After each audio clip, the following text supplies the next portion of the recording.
नमस्कार मित्रांनो, आज या मालिकेमध्ये आपण पाहणार आहोत की रुद्र आता फोनवर बोलत असतो. विश्वंभर साहेब म्हणतात की रुद्र, अरे चल, आज लग्न आहे तुझं, बास ते फोन कॉल, लग्नाची विधी तरी पूर्ण कर की. किती महत्वाचा फोन असला तर इथून पुढे घ्यायचा नाहीये, लग्न होईपर्यंत फोन आता बंद ठेवायचा. सॉरी सर, सॉरी वगैरे म्हणू नको, चल चल चल बाबा बस आता. रुद्रने सिक्युरिटी इतकी टाईट ठेवलेली असते की कोणीही सहजासहजी तिथपर्यंत येऊ शकत नाहीये.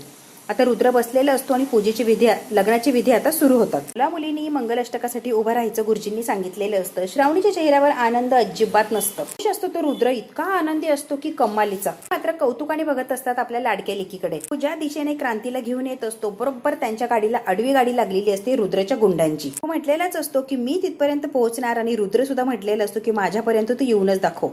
आता रुद्रचे गुंड मोठी गाडी भरून उभे असतात आणि बरोबर शुभूच्या गाडीला आडवी गाडी लावलेली असते. तो आता ड्रायव्हरला आणि क्रांतीला म्हणतो गाडीतच थांबायचं, तुम्ही हलायचं नाही, मी बघून येतो यांच्याकडे. म्हणतो भावा हिच्यावर लक्ष ठेवा. तर शुभू खाली उतरलेला असतो. गुंड असतात त्या गाडीतून उतरतात आणि पटापट यांच्या पूर्ण गाडीला त्यांनी कव्हर केलेलं असतो, जेणेकरून हे कुठंच पळून जाणार नाही असे त्यांनी गुंड पाठवलेले असते. ती मात्र खूप घाबरलेली असते. शुभू खाली उतरतो त्या गुंडांना म्हणतो काय चाललंय, हे उभे राहिलेत, ही कोणती पद्धत आहे, ही का अडवली, कळेल का. म्हणतो काय विचारायला लागलोय, कळत नाही होय. गुंडांशी बोलत असतो. त्यातले गुंड कोणीच काही उत्तर देत नसतं, गुपचूप उभे राहिलेले असतात. शुभ बिचारा ओरडत असतो आणि त्यांना विचारत असतो, कोणीच काय बोलायला तयार नसतं. गुंडांच्या मागून आलेला असतो सगळ्यात मोठा गुंड म्हणजे विक्रम घाडगे पाटलाची एंट्री झालेली असते. पंकर रुद्रच्या गुंड आहेत किंवा विक्रम रुद्रला भेळेला आहे हे सगळंच आता शुभूच्या लक्षात आलेलं असतं. विक्रम घाडगे पाटील, इथं मला कोणताच राडा नको, या सोड, मला इथून जाऊ दे. निर्लज्ज आहे रे तू. नाही घराच्या बाहेर काढला की नाही अगदी धक्के मारून. ती पण त्या श्रावणीच्या मागे मागे जातोस का, तिची पाठ. विक्रम, काय करायचं आणि काय नाही तू शहाणपणा शिकू नका, माझं मी बघेन, तू अजिबात शहाणपणा शिकवायचं नाही. इतकं शांततेत सांगतोय ना, गप गुमान वाट सोडायची, नाही तर परिणाम इतके वाईट होतील ना विक्रम की बघा. आता क्रूर सारखं विचित्र असं हसायला लागलेलं असतो, त्याला अजिबात काही परिणाम होत नाही. हसतोय म्हणून त्याची गुंड सुद्धा हसायला लागलेली असतात. सगळा तमाशा बघून बिचारी क्रांती फार घाबरलेली असते. विक्रम म्हणतो, हे बघ शुभू, तुझं काय करायचं, तोडायचं फोडायचं काय मला माहित नाहीये, त्याची ऑर्डर नाहीच आहे. मला फक्त तुझ्या गाडीत बसलेली पोरगी पाहिजे, मी तुला सोडून देईन, ती पोरगी माझ्या हवाली कर आणि तू निघून जा, माझं तुझा काही एक संबंध नाही. म्हणतोय लगेच विक्रमही तेवढाच आवाज वाढवतोय, शुभू आवाज वाढवायचा नाही या. राव काय बघायला रे माझ्याकडे, ताब्यात घ्यायला. क्रांतीला ताब्यात घ्यायचं, एका मिनिटात त्या पोरीला ताब्यात घ्यायचं. बरं क्रांत म्हणतो, मी सगळंच माहिती मला, आता याच्यावर हमला करायचा. आता शुभूवर एवढ्या गुंडांनी हमला केलेला असतो आणि क्रांती खूप घाबरलेली असते. गुंड एवढेचे एवढे शुभूच्या अंगावर एकदाच धावलेले असतात. मात्र लांब उभा असतो, त्याला काही देणं घेणं नसतं शुभू जवळ, त्याला फक्त आणि फक्त क्रांतीला उचलायचं असतं. मात्र विक्रमच्या गुंडांना चांगलंच आता लाथाबुक्क्याने मारायला सुरुवात केलेली असते. आता घाबरलेली असते, समोरच्या माणसाला खानाखुना करत असते. तो म्हणतो तुम्ही जरा शांत बसता का, अजिबात घाबरू नका. ते गुंड आता तुडवलेले असतात. इतकं मारलेलं असतं त्या गुंडांना, इतकं मारलेलं असतं की त्याने त्या क्रांतीजवळ त्यांना येऊच दिलेलं नसतं, लांबच थांबून ठेवलेले असतात. आता चांगलीच मारामारी करत असतो, त्या गुंडांना इतका मारत असतो, विक्रम फक्त बघत थांबलेलं असतं. एवढी गुंड आता विक्रमच्या अंगावर लोटून दिलेली असतात. शुभू गुंड असतात ते विक्रमच्या अंगावर लोटली, विक्रमने परत शुभूच्या अंगावर लोटलेली असतात. शुभू परत त्यांना मारायला सुरुवात करतो. ती मारलेली असतात की त्यांची पायच मोडलेली असतात. आता हात कुणाचे पाय असे मोडून ठेवलेले असतात. आता ते परत उठणार नाही. सगळ्यात मोठा गुंड असतो, त्याने तो सुराच काढलेला असतो. डायरेक्ट गुंडाच्या हातात सुरा दिलेला असतो आणि गुंड डायरेक्ट शुभूवर आता हमला करायला लागतो. थांबल्यामध्ये शुभूला लागलेलं असतं, लगेच रक्त यायला लागलेलं असतं. बघतो की रक्त निघलंय. शुभूला डायरेक्ट मारायला लागलेलं असतो. शुभूने असा काय त्याचा हात दाबलेला असतो की तो हातातून बरोबर तो सुरा सोडून देणार असतो. त्याला खाली पडलेलं असतं. ती खूप घाबरलेली असते. क्रांती बघतं तर काय सगळे गुंड खाली पडलेत, म्हणजे आता क्रांतीचा जरा जीवात जीव आलेला असतो आणि विक्रांत काय आता बघायला लागलेला असतो. विक्रम फक्त शुभूकडे रागाने बघत असतो. शुभूला फार चीड आलेली असते. विक्रमने खूप गुंड आणलेली असतात, सगळ्या गुंडांना आता खाली पडलेलं असतं. क्रांती आता बघत असते की विक्रम तिथे उभा आहे आणि शुभूची काय हालत झाली आहे. आता गाफील असतो, एक गुंड येतो आणि शुभूच्या डायरेक्ट तोंडावरच मारतो. शुभूचं लक्षच नसतं, जिथे जखम झाली तिथेच त्याने परत मारलेलं असतं. किंचाळलेला असतो, इतका किंचाळलेला असतो शुभू. क्रांती जी असते ती घाबरते, स्वतःचा जीव वाचवण्यासाठी पळत असते. विक्रम मागचा पुढचा विचार करत नाही, बंदूक काढून डायरेक्ट तिच्या पाठीत गोळी घातलेली असते. ड्रायव्हर थांबा मॅडम म्हणतो, तोपर्यंत क्रांती पळालेली असते. विक्रम सुद्धा मागचा पुढचा विचार न करता डायरेक्ट क्रांतीला गोळी झाडतो. एवढी धावपळ करून, एवढी लढाई करून काहीच उपयोग झालेला नसतो. एवढ्या वेळेचा तो गुंडांबरोबर मारामारी करत असतो. या क्रांतीने अगदी 5-10 मिनिटं सुद्धा वेळ खाल्लेला नसतो की लगेच स्वतःचा जीव वाचवत ती पळालेली असते. ती जेव्हा गाडीत होती तोपर्यंत तिच्या केसाला धक्का नव्हता. ती गाडीच्या बाहेर येते की विक्रमने लगेच तिच्यावर गोळी झाडलेली असते. आता शुभू पूर्ण कोलमडून गेलेलं असतो. क्रांती होती तर पितळ उघडं पडलं असतं रुद्रचं. आता क्रांतीच नाहीये म्हटल्यावर पितळ कसं उघडं पाडायचं. या क्रांतीने पळून एकदम मूर्खपणा केलेला असतो.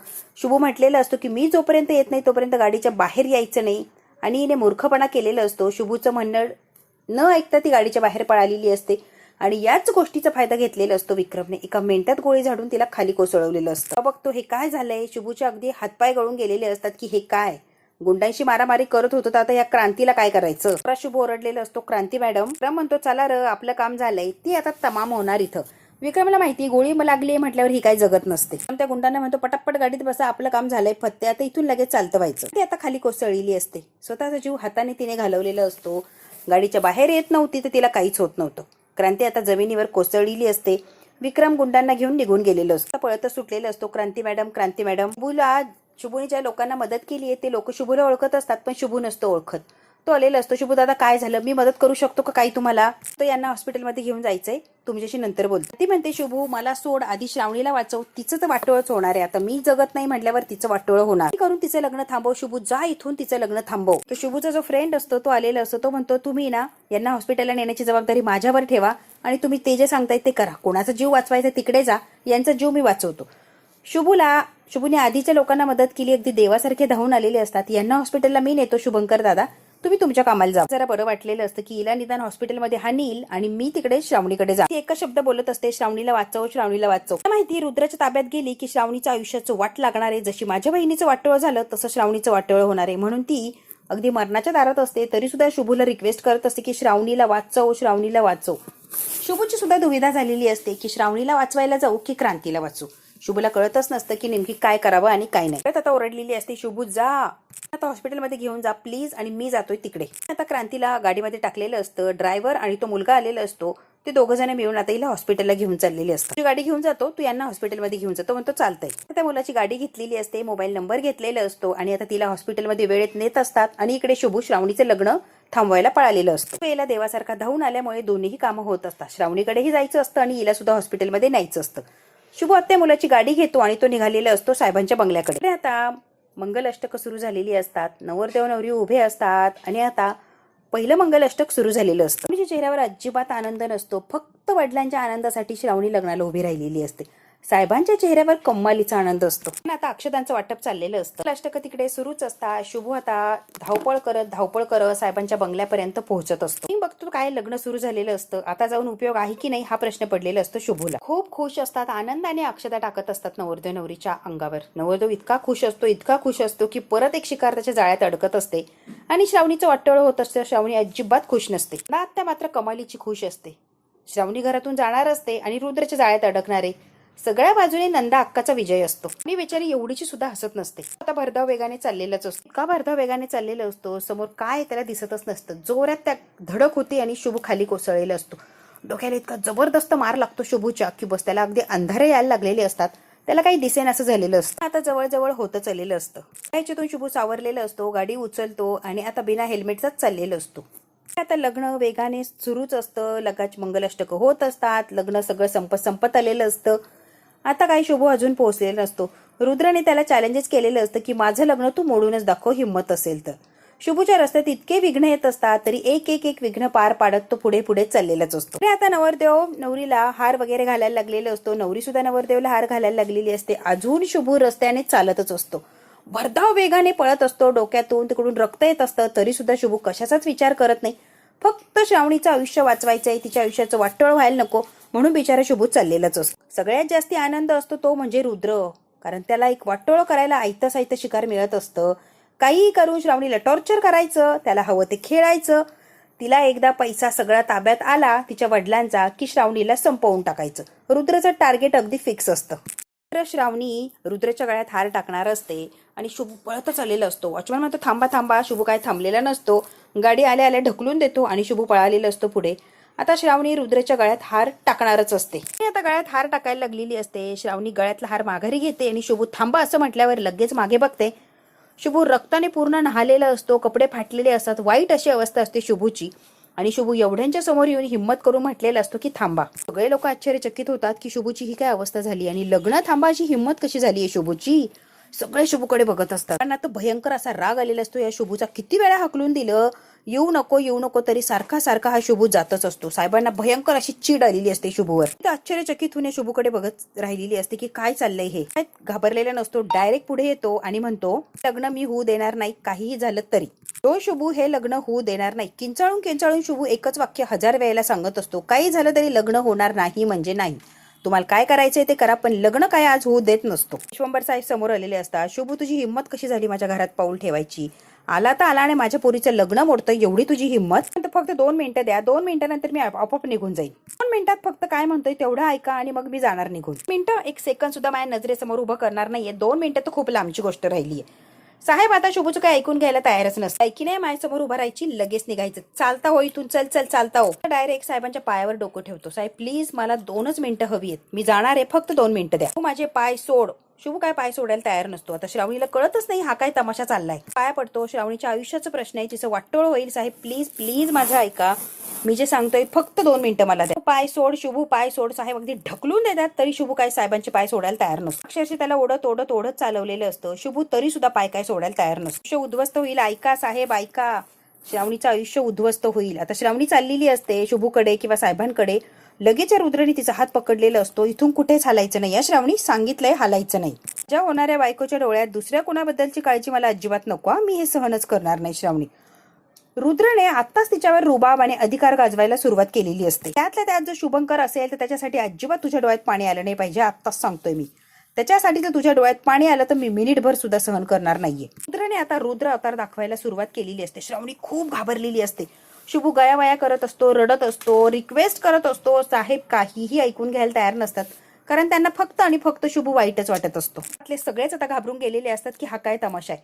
शेवटी शुभूने आता साहेबांचा पाय सोडलेला असतो. काय म्हणतोय जरा कळत नाही तुम्हाला, ऐकून तरी घ्या तुम्ही. सिक्युरिटी पोलीस सगळ्यांना बोलवतात. या बिचाऱ्या शुभूला एकही शब्द बोलून द्यायला तयार नसतं. असं झालेलं असतं, काय करू आणि काय नाही, जाऊन याच्या मुस्कटात देऊ की काय असं झालेलं असतं. पण आता नवरदेव असतो, फक्त बघत उभा राहिलेला असतो आणि श्रावणीला दम देत असतो. साहेबांनी मात्र सिक्युरिटी पोलीस सगळ्यांना बोलवलेलं असतं आणि ओढत खेचत शुभूला ते लोक घेऊन चाललेले असतात. शुभू रिक्वेस्ट करत असतो, गयावया करतो. अहो साहेब 2 मिनिटं द्या, 2 मिनिटं द्या. म्हणणं ऐकून घ्या. साहेब रागामध्ये असल्यामुळे एकही शब्द ऐकून घेत नसतात. उचलून फेका बाहेर. पुढ्या सिक्युरिटीला लोटून दिलेलं असतं आणि हात जोडून म्हणतो, एक म्हणणं ऐकून, एकदा म्हणणं ऐका प्लीज एकदा म्हणणं ऐका. रुद्रचं श्रावणी बरोबर लग्न झाल्यावर आयुष्य उद्ध्वस्त होईल, एकदा ऐका प्लीज. नंबरचा नीच माणूस आहे तो, दिसतो तसा नाहीच आहे. नीच मला सांगतोय तू? अरे रुद्र नीच नाहीच आहे, सगळ्यात चांगला ग्रेट माणूस आहे तो. किती वर्ष झाले रुद्रला ओळखतोय मी आणि रुद्रची ओळख तू करून देतोयस होय? शुभू तुझ्याकडून दुसरी अपेक्षाच नाहीये रे. कधीतरी माझ्या जवळ होता ना, या गोष्टीचा पश्चाताप होतोय मला शुभू. तर तसं नसतंच आहे. तर सोडाचं तुम्ही स्वतःच्या पोरीचा विचार करा. माणसाचा खरा चेहरा बघितलेलाच नाहीये. खरा चेहरा बघितला तर स्वतः लग्न मोडाल. शुभंकर मी नीच आहे ना, मला नीच म्हणतोय ना, काय नीचपणा केलाय रे मी? तू लगेच निघायचा शुभू. माझा राग अनावर व्हायच्या आधी निघून जा. एकदा जर मला राग आला ना तर तू काय जिवंत राहत नसतो. एका मिनिटाच्या आधी तू निघायचा शुभू. हळू रुद्र आता त्याच्या रुद्र अवतारात यायला सुरुवात करतो. पहिल्या मांडवात खल्लास करून टाकीन तुला, मी आत्ताच सांगतोय. एका मिनिटात शुभू इथून हालायचा. मी जर राग अनावर झाला आणि स्वतःला कंट्रोल करू शकलो नाही तर तुझं काही खरं नाही. डॉक्टर बघू नका, याला घेऊन जा इथून. तर विश्वास नसेल तर एकदा क्रांतीला भेटून घ्या. साहेब म्हणतात थांबा. आता सगळे लोक याला पकडायला आलेले असतात. विश्वंभर म्हणतो 1 मिनिट थांबा. क्रांती कुठे सांग मला पटकन. इकडे सत्य सांगायला येतच होतं. याच्या माणसाने आम्हाला रस्त्यात गाठलं, गोळी लागलीये. मित्र आला म्हणून हॉस्पिटलला पाठवलं आणि ते जागेवरच गेली असती ती. म्हणतात मित्राला फोन लाव. तू खरं बोलतोय ना? लाव तुझ्या मित्राला फोन लाव. आत्ता बोलायचंय, लाव रे तुझ्या मित्राला फोन लाव. आता मित्राला फोन लावलेला असतो. त्या मुलीला फोन दे. सॉरी शुभू दादा, सॉरी रे सॉरी. हॉस्पिटलला नेताच ती मरण पावली. ती जगली नाही आणि आम्ही तिला वाचू शकलो नाही. खूप उशीर झाला होता हॉस्पिटलला आणायला. आता मात्र शुभूच्या पायाखालची जमीन सरकलेली असते. क्रांती राहिली नाही म्हटल्यावर पुरावा राहिलेला नसतो. म्हणतो काय? हो शुभू दादा, ती नाहीये या जगात, ती रस्त्यानेच गेली होती. आता हसायला लागलेला असतो. त्याला फार छान वाटतं की मी जिंकलो. हा शुभू परत एकदा तोंडावर पडला आणि साहेबांच्या समोर हा खोटा ठरलेला आहे.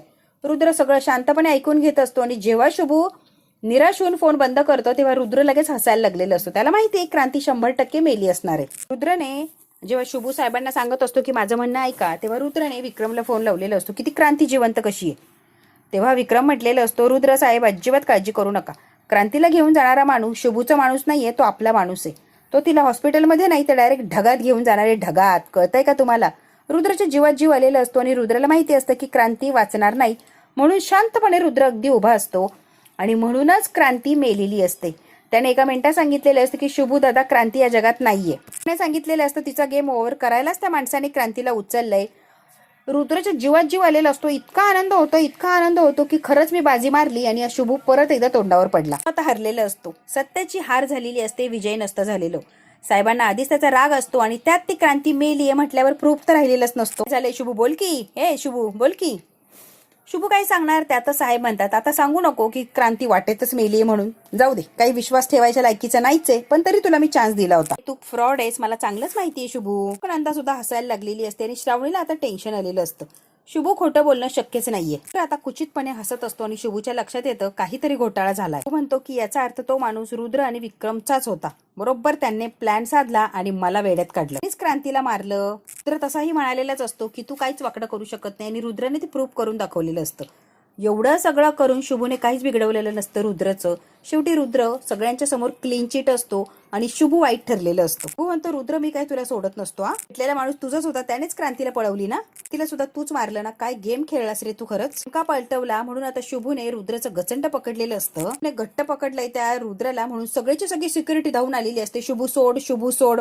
असा गळा पकडलेला असतो आणि या रुद्रचा की सोडायला तयारच नसतो. शुभू आता एक ठेवून देणार त्याला की साहेबाने त्याचा हात पकडलेला असतो. शुभू माझा जावई येतो, त्याला मारायचा अधिकार नाहीये तुला. म्हणतात बासा शुभू भरपूर तमाशा केला, आता इथून चालतं व्हायचं. माझा जीव गेला तरी चालेल पण मी सत्य आहे ते सांगून राहणार. झालं तरी रुद्रशी श्रावणीचं लग्न होऊ देणार नाहीये साहेब. माझा जीव गेला तरी कबूल आहे. विचारा तरी लग्न करायचंय का? जबरदस्तीने करायला लागलाय लग्न. फक्त तुमच्या सुखासाठी ती लग्न करतीये. आता तिला ओळखायला लागलाय. शुभू मात्र पहिल्यापासून ओळखतो आणि तिचं मन ओळखतो. मला माहितीये ती मनापासून लग्न नाहीच करत. जबरदस्ती लग्न करते, मनापासून ती लग्न करतच नाहीये. आता स्वतः श्रावणी जवळ आलेले असतात. श्रावणीची आता चलबिचल होते की साहेबांना काय उत्तर द्यायचं. ओढत शुभूच्या समोर आणलेलं असतं. लग्न तू माझ्या दबावात येऊन किंवा जबरदस्तीने करते का श्रावणी? जे काय असेल ते खरं बोलून टाक. दिवस आठवलेला असतो. बापाचं हक्काचं प्रेम मिळालं तर म्हणून श्रावणी घट्ट मिठी मारते आणि लग्नाला होकार देते. आता हे एक गोष्टी आठवायला लागलेले असते. म्हटलेले असतात की रुद्रशी लग्न करायला लागेल. आता श्रावणीला हे सगळा प्रसंग आठवत असतो. बरोबर घातलेले आनंदाचे क्षण सगळे श्रावणीला आठवत असतात आणि त्याचा विचार करून श्रावणी अगदी गप्प बसलेली असते.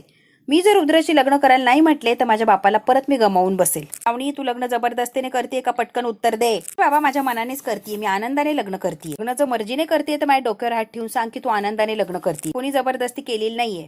तो श्रावणी आज स्वतःसाठी खरं बोल, खोटं बोलू नको. जबरदस्तीने लग्न करते सांग श्रावणी प्लीज. आता शुभूकडे बघत असते आणि साहेबांच्या डोक्यावर हात असतो. म्हणतो श्रावणी बोला, जे खरं आहे ते बोला, जे खरं आहे ते बोला. सत्य असेल ते तुमच्या बाबांच्या समोर सांगाच तुम्ही. श्रावणी बोल, मी काय विचारतोय तुला? मी म्हटलेली असते साहेबांच्या डोक्यावर हात ठेवून मी हे लग्न जबरदस्तीने आणि शुभूकडे बघत असते. मी फक्त शुभूकडे बघत थांबलेली असते. बघू आता श्रावणी हो म्हणणार की नाही म्हणणार लग्नाला. हे जर बघायचं असेल तर बघायला लागणार आपल्याला पुढचा भाग. हा भाग इथेच संपतो. व्हिडिओ आवडल्यास लाईक, शेअर, सबस्क्राईब नक्की करा. धन्यवाद मित्रांनो.